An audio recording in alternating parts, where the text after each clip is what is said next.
So the compiler is a bit smart enough to work out where the errors where it can be proved and just give you a little bit of a trace. That's the information you get. You don't get any more information about why, it's just locations. And so we need to write this, and this is where some of the Hoare reasoning comes into play. And so we need to establish about it. So here it says, we don't have a case here. And we can say as return, no. We add in this second case, or the else one. And everything should be hunky-dory. Because we're now saying under all conditions, so we use this conditional that says, look, if x is greater than 0, we can provide evidence that y's the result will be 1 less. And if not, well, then we know that the size of x's must be 0, so then y's must also be 0. Okay? But some of this is not quite intuitive, because sometimes you might not remember, well, what's a non-empty list, right, or the syntax. Just, I'm doing this to show you an example, and that what you can also write is what's called a predicate, non-empty, which takes in x's, sequence t, and predicates are just functions that return booleans, and t, and you can return x is greater than 0. And what this means is we can start writing our contracts in a slightly nicer way. It says here,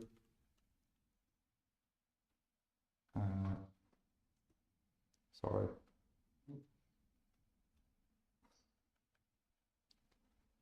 We can start writing functions that we can use in our contracts. So this is where Dafny starts to blur the line between what's specification and what's code. And this function non-empty, we've used it in a specification, the contract, but we can also use it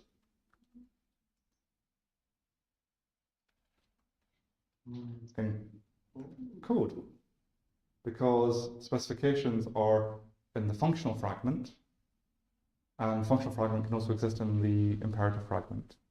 So now you're blurring this line between what's code and what's specification, like we do in a dependently typed languages, but just in a different way.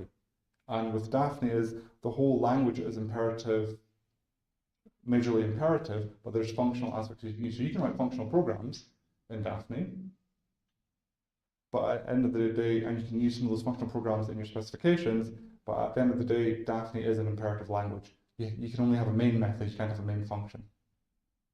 So you can do all this with refinement types. Liquid nested. This is not Haskell, this is not. So what is the big difference in contracts? So I'm not 100% read up on Liquid Haskell with the things, but I think the issue here is you have, well, not the issue, like the design space for Dafny is you've got an imperative language, right? Okay. That you're working with, and some programmers can find that much more nicer to use. And the whole thing with design by contract is it's ostensibly imperative in the first place, and you want to reason about those programs. Whilst in Liquid Haskell, you've got refinement types. I'm sure there's a lot of overlap and familiarity with how they work underneath the hood, but that's all I'm going to say. Okay. What are we going to say? Precondition, postconditions, predicates. Oh yeah, usage and methods, right. So I'm just going to write a simple method, because one thing I wanted to show you here is the contracts in action. So var x's equals, here, and var y's equals 1. Cool, done. Ooh, so this is a new error message. So what we're getting here is that x is underspecified. So it's got some nice type inference, but it doesn't always work, because you know what's the type of an empty list, but you need to know the type of the element. So you can actually refine it. I'm just going to say int. Okay. So then we now want to use tail. I'm going to do. That is very true. This is the hard thing about swapping between Dafny and Idris. I get the case wrong. So one thing I want to introduce here was assertions, right? So these are compile time checks that something works. And what we can use here is we can say that the tail of x's equals this, and this should allow me to do that. But then we get the error that the expression tail cannot be invoked in a method.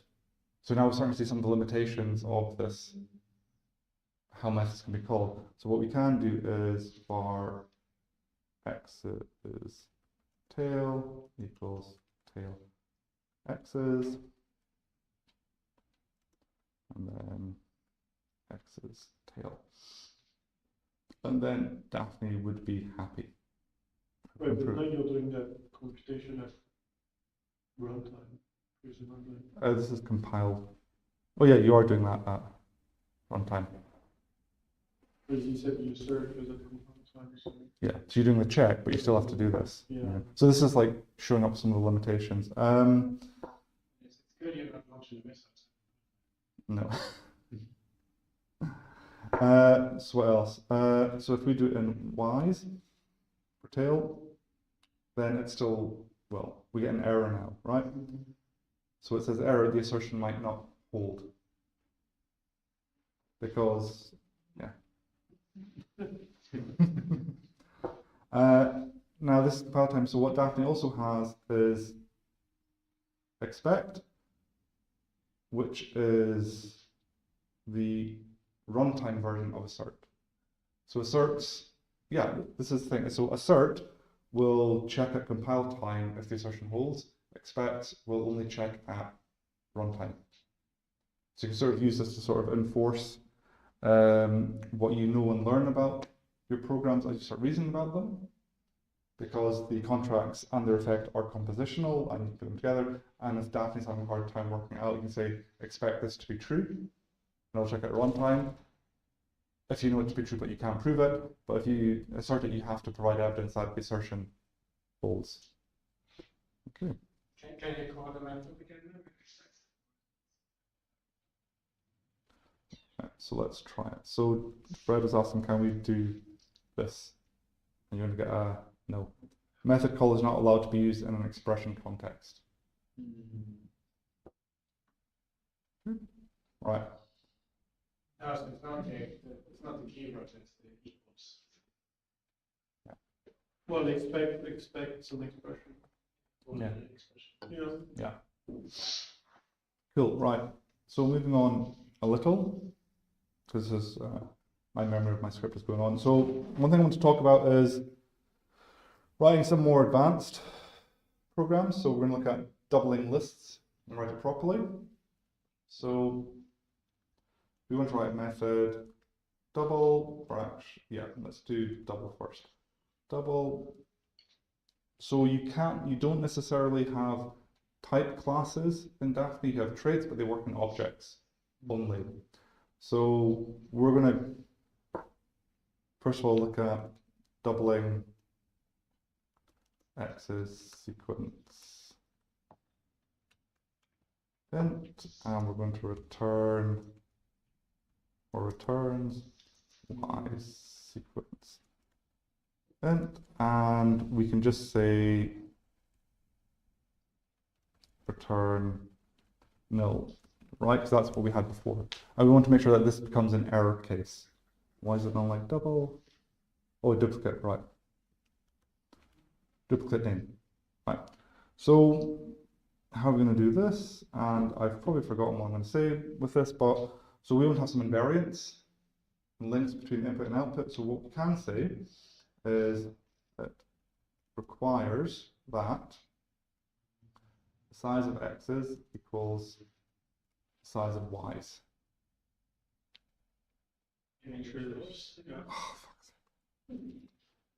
Can you write like a unit test saying ensures that if x's is 1, 2, 3, y's is 2, So yes, 4, 6. you can actually write, so Dafny has these things, you have annotations, and one is test, so you could write double alt test, and this is where you'd use the asserts and the expect, so you could say assert that double alt 1, 2, 3 equals double, oh wait, sorry, 2, 4, 6. Oh yeah, so then you get now into this issue, sorry.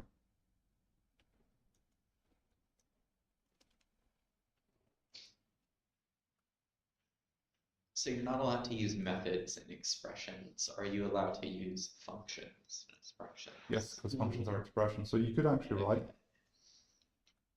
function double alt F.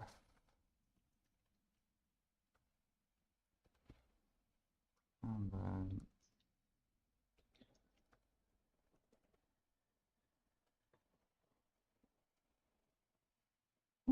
sorry, it's just quite windy up here.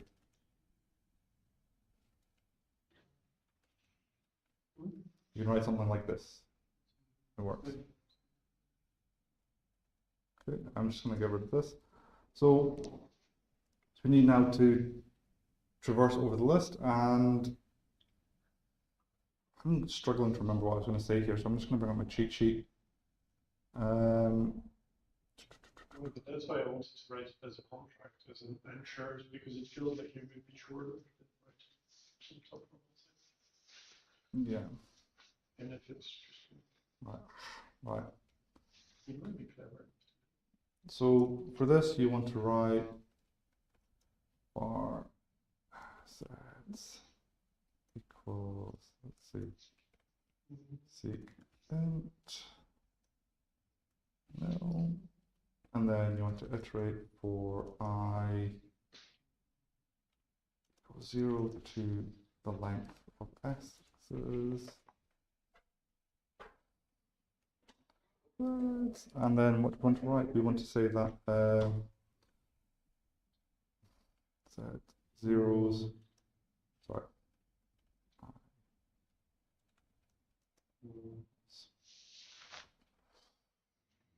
I was going to say zi equals x's I plus x's I. That work? No, because I forgot that. And now we get another error that says, oh right, that's for an array assignment. Oops. Sorry, my brain's actually gone quite a lot today. Right,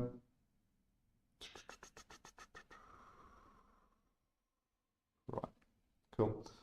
So what I'm going to say is that z equals z plus this one. I think of the singleton list in your cheat sheet Was it singleton? instead of params. Yeah. Because plus is append. Oh yeah.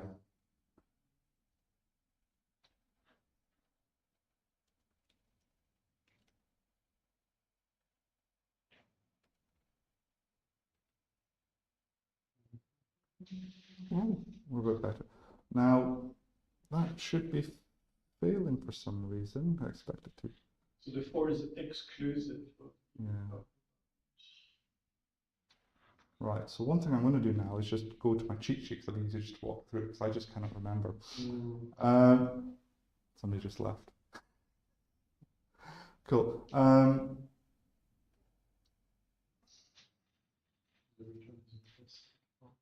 Right. So just to put things short, well, we want to do an iterate, so Dafny can take in higher order functions in your method, so functions can be first class. So if we want to iterate over a list, we have f is a function that goes from t to z, where x is our sequence, we return a y to the sequence of z. I want to have this ensures that y's is equal to x's in terms of length.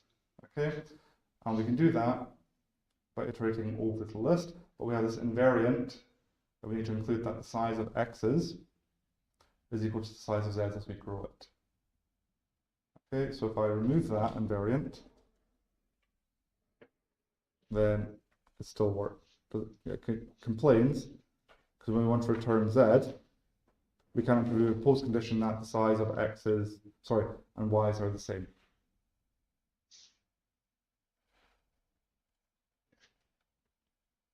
Right? Is that something? You could do it more concrete. Yeah. Right. Did you, or is it? Well, it didn't come Oh, that must have been it, was it? No. Did it? Okay.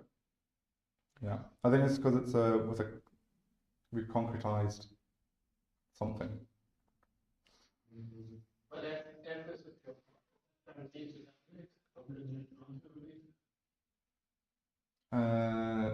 It would complain if it wasn't terminating. Wait, in the other file, then what was the problem? Yeah. So anyway, I'm going to go on a little bit more. This is not my best 101. So with sequences, we can do a bit more, and we can sort of try and mix together. And I think this wasn't working, so I was trying to mix together using arrays of sequences to show you that we can prove about things functionally, but have an imperative.